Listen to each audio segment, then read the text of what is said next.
Olá pessoal, eu sou o professor Wagner, do curso Agora Vai, do canal Agora Vai aqui no YouTube. E aí, tá curtindo as nossas aulas? Não deixe de dar um like nos nossos vídeos. É extremamente importante para a gente saber se a gente está fazendo o melhor para você. Aproveita e se inscreva no nosso canal. Só assim você vai ficar a par de tudo que está acontecendo no nosso canal, como dicas de vestibulares, dicas de como estudar, dicas para o Enem, exercícios resolvidos, tudo que você precisa para acabar com esse temido medo de exatas, de física. Vem com a gente, pessoal, vem ser sucesso, aprenda de verdade, não perca essa chance, o curso é totalmente gratuito e preparado para você. Deixe comentários, se você está gostando do vídeo, dá um alô. Se você não está gostando, fala o porquê que não está gostando. Não deixa só um dislike que a gente não sabe o que não te agradou.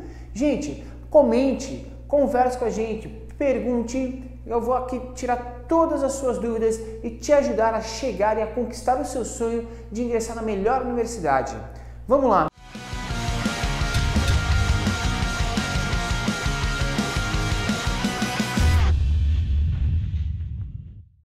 Você já se deparou com situações em que acabou a energia e fica aquele breu, aquela escuridão? Atualmente, em prédios públicos, em algumas residências, estão se utilizando aquelas luminárias de emergência. Você já viu? Pois é, essas luminárias, elas acendem assim que acaba a energia. Que negócio estranho, né? O que acontece com elas? Ora, pessoal, essas luminárias utilizam um elemento que a gente estudou na aula anterior, que são os capacitores. Ah, você não viu a aula anterior, é isso? Beleza, tem aqui um link para você acessar a nossa aula anterior e assisti-la. É extremamente importante porque você vai entender como que funciona o capacitor e aí você vai estar apto para assistir a nossa aula de hoje. Hoje nós vamos falar sobre associação de capacitores, como associá-los, como aumentar a carga no circuito, como distribuir melhor a energia carregada. É isso aí, gente. Vem com a gente vencer sucesso! Pessoal, na aula de hoje, associação de capacitores. A gente tem duas maneiras de associar esses capacitores dentro dos circuitos, que são associação em série e associação em paralelo. Como fazer essa associação? Bom, quando a gente faz associação em série, a gente está colocando um capacitor um do ladinho do outro, aqui, um na frente do outro, certo? E quando a gente tem associação em paralelo, aí sim, eles estão lado a lado, na mesma região do circuito. Mas o que isso modifica no meu circuito? Muita coisa. Dá uma olhada. Você lembra como funciona o capacitor? O capacitor ele funciona da seguinte forma. Dá uma olhada. Eu tenho aqui um potencial no ponto A e um potencial no ponto B, certo? Existe uma diferença de potencial entre esses elementos. Se eu ligar esse capacitor aqui no potencial positivo de uma bateria, e o outro ponto no negativo da bateria, o que vai acontecer? Esse circuito vai ser fechado, certo? Eu vou apagar aqui série e vou ligar essa bateria para a gente poder dar uma observada no que vai acontecer. Olha só, eu ligo aqui uma bateria, vamos ligar aqui. Então aqui eu tenho o terminal positivo e o terminal negativo da minha bateria. Seria mais ou menos essa ligação que a gente vai fazer. Perfeito? Potencial positivo e potencial negativo. O que vai acontecer com esses elétrons? Ora, estes elétrons, eles serão, por causa do potencial positivo da bateria, eles serão arrancados daqui e vão começar a circular aqui no circuito. Vão atravessar a ponte, que é a bateria, vão atravessar essa fonte, e vão se alojar na placa do outro capacitor que está lá do outro lado. Ok? Percebe então que aqui que eu estou arrancando elétrons, começa a criar cargas positivas, excesso de cargas positivas. E aqui onde esses elétrons estão chegando, está armazenando esses elétrons, começam a criar uma carga negativa. Mas a carga positiva que se perdeu aqui, também vai aparecer aqui por causa de uma atração eletrostática. Então ele vai começar a puxar a mesma carga negativa do outro lado da placa. Mas quando aparecer carga negativa, eu estou distribuindo os elementos de carga que estão nesse trecho, que vai criar uma carga positiva aqui, uma carga negativa aqui, uma positiva aqui, que é igual à negativa que está desse lado. Presta atenção! Se a carga negativa que está desse lado é exatamente a quantidade de elétrons que foi arrancada desta placa, significa que a carga armazenada aqui é igual à carga armazenada aqui. E se esse elemento central entrou em equilíbrio com esses outros dois, significa que a carga armazenada em todos os capacitores é igual. Então essa primeira dica é importante em um circuito em série de associação de capacitores. A carga total de capacitância, a carga total em coulombs desse sistema é igual à carga do primeiro, que é igual à carga do segundo, que é igual à carga do terceiro. Ok? Gente, você lembra da aula anterior que a gente tem essa equação Kissel, ok? Se você ler outra coisa aqui, o problema é seu. Kissel. Gente, Q é a quantidade de carga armazenada. C é a capacitância, a capacidade que o capacitor tem de armazenar cargas nessa situação. E U é a diferença de potencial que vai existir no capacitor. Então percebe que a quantidade de carga armazenada no capacitor depende da sua capacitância, e essa capacitância vai estar relacionada à distância entre as placas, a área dessas placas, ok? E a permissividade elétrica no meio. Lembra que a gente coloca um materialzinho isolante, isso aqui tem um recheio, né? Ele é preenchido com um materialzinho isolante, um dielétrico. E aí, dependendo do material e da quantidade de material dielétrico que a gente tem aqui no meio, a gente vai ter capacitâncias diferentes. Tudo bem? Bom, o que acontece nesse capacitor então? Bom, dá para a gente utilizar essa equação, verificando que a carga é igual, a gente pode tentar verificar como que fica a diferença de potencial. Olha, a diferença de potencial entre este ponto e esse ponto é a diferença de potencial total do circuito. Mas você concorda que a diferença de potencial nesse ponto, que é um ponto menor, vai dar uma diferença de potencial menor do que a total, que é diferente dessa outra diferença de potencial e que será diferente dessa outra diferença de potencial. Em circuitos em série, a diferença de potencial ela vai se dividir. Porém, a soma de diferença de potencial em cada ponto do circuito é igual à diferença de potencial total desse sistema. Isso se repete lá nos resistores, ou seja, a DDP do circuito, tanto para resistor quanto capacitor, não muda. Fica exatamente igual à relação. Ok? E sabendo então a diferença de potencial em cada um desses elementos, a gente pode calcular a capacitância.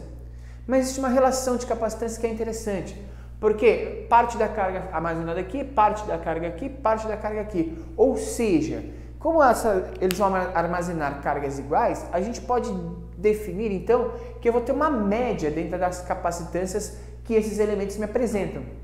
Então a capacitância total ela vai ser dada mais ou menos com aquela equação que a gente utiliza para resistores em paralelo. Você lembra? 1 sobre R total é 1 sobre R1 mais 1 sobre R2 mais 1 sobre R3. Isso era em paralelo no resistor. Aqui nos capacitores, isso é utilizado no circuito em série, porque é nesse momento que a carga é igual, ou seja, a gente vai ter uma distribuição média desses elementos. Então, 1 sobre capacitância total é 1 sobre C1, mais 1 sobre C2, mais 1 sobre C3, que eu prefiro utilizar da seguinte forma. Vou apagar isso daqui, ó. Eu prefiro utilizar isso aqui da seguinte forma, analisando pares de capacitores e fazer aquela relação que a gente também já fez no nosso resistor, que é o quê? Capacitância total é o produto dos capacitores pela soma desses capacitores. E você quer uma outra dica interessante? A mesma relação que a gente tinha lá, a gente tem aqui dois capacitores iguais terão capacitância total da seguinte forma. Se eles forem iguais, se C1 for igual a C2, a capacitância total será simplesmente C1 dividido por 2. Pegar a capacitância de um deles e dividir por 2. Assim a gente consegue resolver mais rapidamente essa relação de capacitância no circuito. Ok? Isso é a associação em série. São esses elementos principais que você precisa saber. Já na associação em paralelo, a gente tem uma outra relação. Bom, a DDP nos pontos dos dois capacitores, agora ela é igual. Porque ó, a DDP entre A e B, eu tenho um circuito isolado aqui e um circuito isolado aqui. Eles não são dependentes. Então a DDP agora é igual.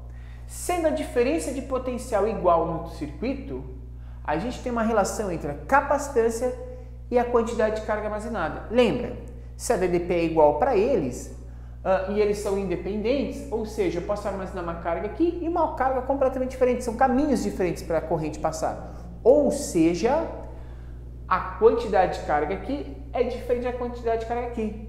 Porém, se eu armazenar um pouquinho de carga aqui, um pouquinho de carga aqui, a carga total do circuito será o quê? A carga 1 mais a carga 2 armazenada, certo?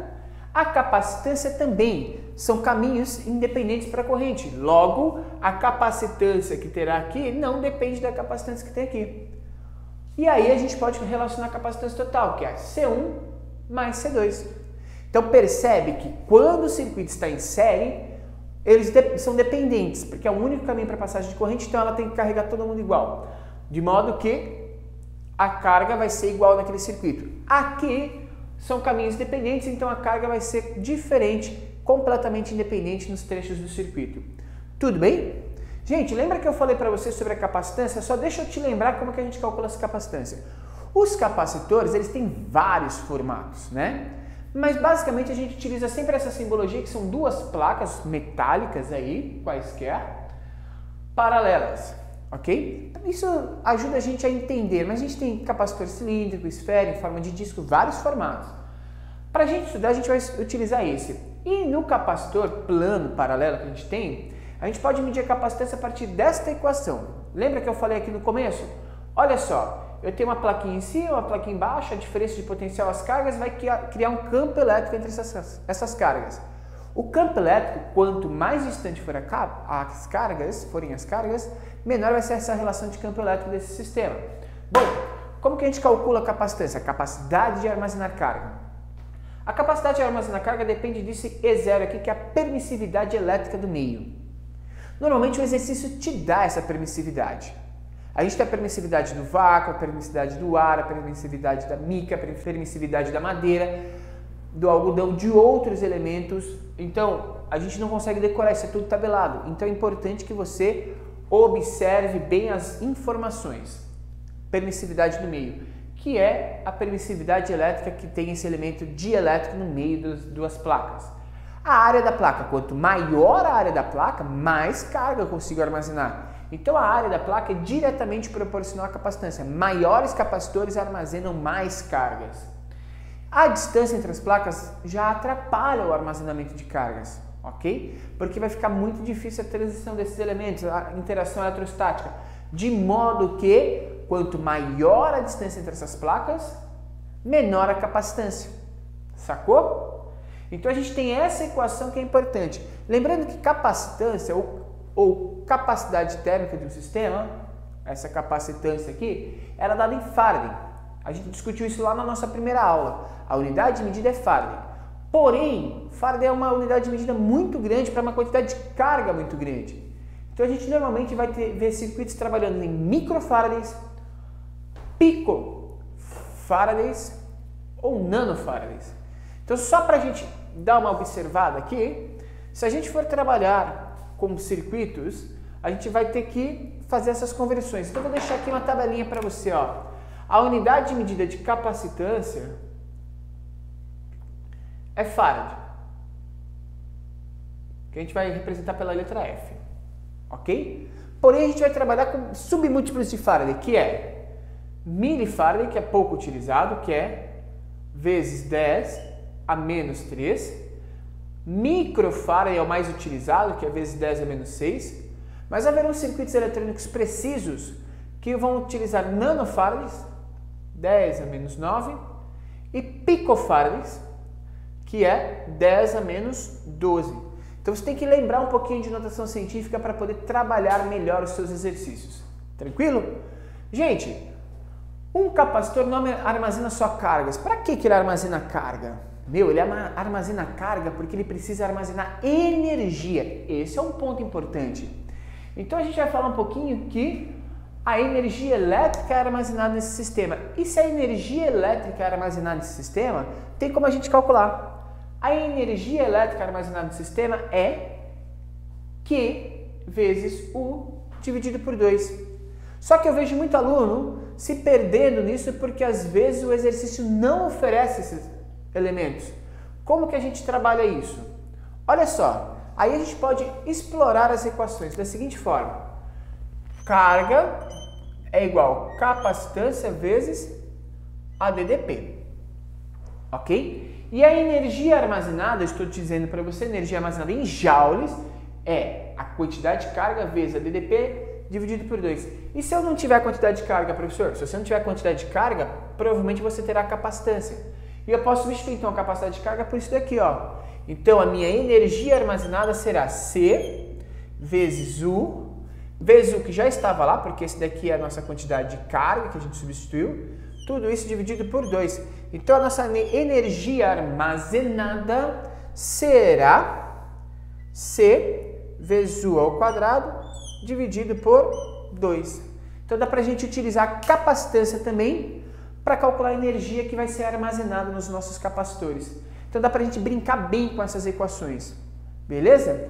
Claro que a maior parte dos exercícios não vai utilizar só associação em série ou só associação em paralelo. Eles vão utilizar associações mistas de capacitores. Mas isso a gente vai discutir nos nossos exercícios.